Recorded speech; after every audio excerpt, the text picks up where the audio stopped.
Sometimes internet personalities get a little too rude or entitled, and celebrities have to bring them back down to earth. Just a few months after Post Malone released his single White Iverson, which shot him to overnight fame, he went on to The Breakfast Club, where radio and internet personality Charlemagne tried embarrassing him throughout the interview. It began when Charlemagne made fun of Post Malone's dad's job, which was head of concessions at the Dallas Cowboys. He's like head of concessions. See,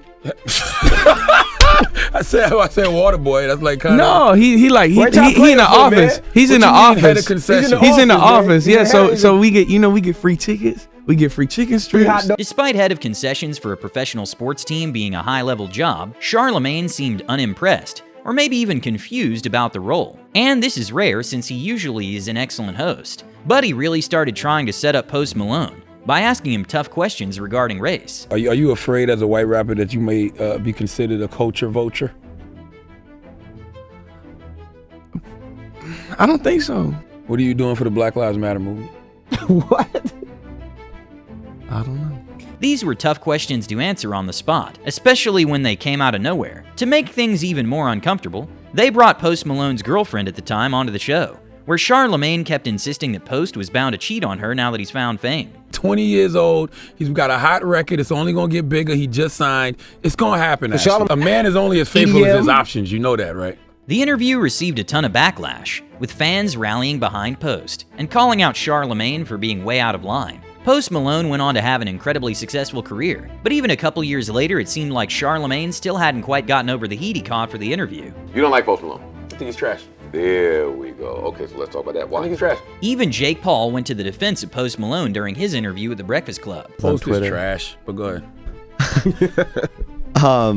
I mean, he's number one. Still trash. You can be number one and still be trash. Numbers don't lie, bro. Jack Doherty is a YouTuber and streamer who's known to cause chaos and terrorize people around him while being protected by his security. His chase for virality has cost him a lot, with him crashing his McLaren on stream, for being on the phone and getting sued after his bodyguard punched a random stranger. Interestingly, someone who could have predicted the path he was heading is Dr. Phil. Jack went on the show with his dad, after he pulled a prank on his older brother by stealing his car.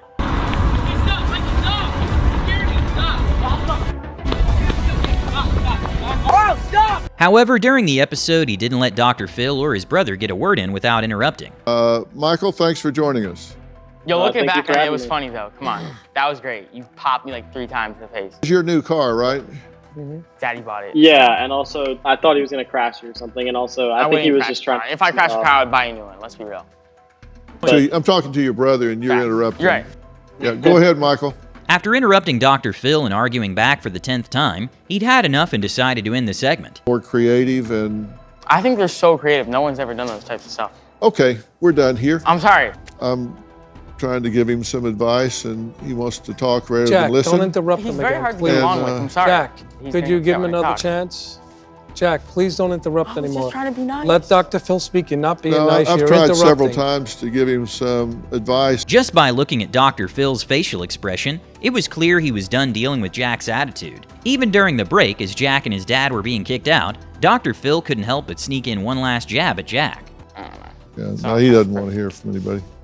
No, I do. He's a know-it-all. Shake your hand if I could. I'm not a know-it-all. I know, I'm sorry. You have a great staff. Taylor, Amy, what's the other one? The other one? In the midst of a wild night in Vegas, Jake Paul tweeted at former One Direction star Zayn Malik saying, "Almost had to clap up Zayn from One Direction because he's a little guy with an attitude, and basically told me to back off for no reason. Stop being angry because you came home alone to your hotel room." Jake was not lying, as there is footage of Jake's brother Logan Paul trying to calm Zayn down while he was yelling in his hotel room. My friend. Talk to me for 1 second. Talk to you, bro. Little did Jake know that his initial tweet would spark chaos for him when superstar Gigi Hadid, who was Zayn's girlfriend at the time, responded to this tweet. LOL, cause he doesn't care to hang with you and your embarrassing crew of YouTube groupies? Home alone with his best friends like a respectful king cause he has me, sweetie. Unbothered by your irrelevant, ugly go to bed. This tweet went on to have over 900,000 likes, while Jake's received 5,000. The next few days were a PR nightmare for Jake, as thousands of fans were spamming his social media comments and pictures about Zayn. This led Jake to tweet a sort of apology acknowledging he made a mistake while being intoxicated. But Jake did hold a grudge. 1 year later, Gigi and Zayn broke up, and Zayn was charged with 4 counts of assault after an altercation between him and Gigi's mother. After the news broke out, Jake proceeded to quote tweet the old Gigi Hadid's post. The Rock is perhaps one of the most multifaceted entertainers in the world, having his career span in multiple industries like professional wrestling, Hollywood, social media, and even starting his own business. Logan Paul has admired Dwayne Johnson since he was a kid, and aspired to be an entertainer like him. He even met his idol and they filmed multiple videos, and Logan was even in a deleted scene of the movie Baywatch. But after Logan filmed his infamous vlog in Japan, their relationship took a turn. I got a call from my publicist, who also repped Dwayne, The Rock Johnson. She's like, hey, Dwayne has asked that you remove every picture and video that you've done with him. But I just wish I would have gotten like a call or a text or something, because like I thought we had a healthy relationship, an open line of communication, and I was so sad that my hero wanted nothing to do with me. This situation is even more awkward, given Logan Paul's current affiliation with WWE and The Rock's return after 4 years, meaning their paths are bound to cross again soon. At least Logan seems to recognize his mistake and understands his importance to Dwayne. So no, it doesn't, because like Dwayne doesn't give a f about me. He's the biggest movie star in the world. Why should he care? Just before UFC 296, popular streamer Neon had tickets to go watch the event. The problem started when he found out that former President Donald Trump was going to be attending as well. I'm gonna talk to Trump, and then it's gonna be a very good experience. And I'm gonna talk I don't care if the Secret Service is there. Not only did people report this to the Secret Service, seeing it as a potential threat to a former president and someone currently running for office, but it also caught the attention of Dana White, who's very close with Trump and serves as the CEO of the UFC. It wasn't long before Neon's management received a call. They just dropped your name specifically, bro. They said Neon is not allowed in. In the stadium? Yes. What?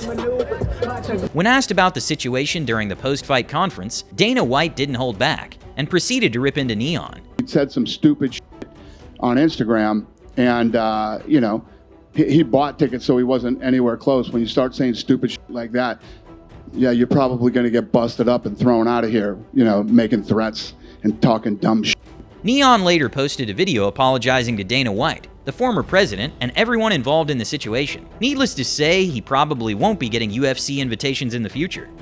In probably one of the most hilarious podcasts of all time, the most famous streamer in the world, iShowSpeed, got continuously humbled by NBA superstar Kevin Durant. So would you be nervous if I went to your game? I wouldn't even know you were there. Throughout the episode, it felt like Speed was battling every intrusive thought he had, and their personalities couldn't be more opposite. The first time KD showed to be annoyed by Speed was when the conversation turned to Kevin Durant's refusal for long-term relationships. I feel like you got your heart broken one time. Heartbroken? Really, yeah, nah, bro. I did, but that one hand won't last, bro, forever, bro. You need something that's gonna. You don't need I'm gonna argue on his side. You cannot compare yourself to me and you 16, bro. You have no other resource but your hand. Things took an even stranger turn when Speed started gazing into Kevin Durant's eyes, as if he was imagining a future together. Yo, you yeah, that was look weird. How he's sitting. All right, no, he's you got your leg cocked up. Nah, cause I was like literally gazing in my eyes. Yeah, you were gazing. No, cause like really for real, back up from off. Speed was enjoying every second of the interview, being a huge Kevin Durant fan. Meanwhile, KD was in a more laid-back vibe, and it was hilarious to see him smacking his lips after Speed's comments. When you go, would you go on a 2-man with me? What does that mean? Surprisingly, towards the end, Kevin Durant might have been the one that was a little humbled when he found out how many followers Speed has. How many followers you got there? I think 15.9. 59. You got said more 59. Yeah, huh? 15.9 million? Yeah. Bro, he's no, no, he's a phenom. No.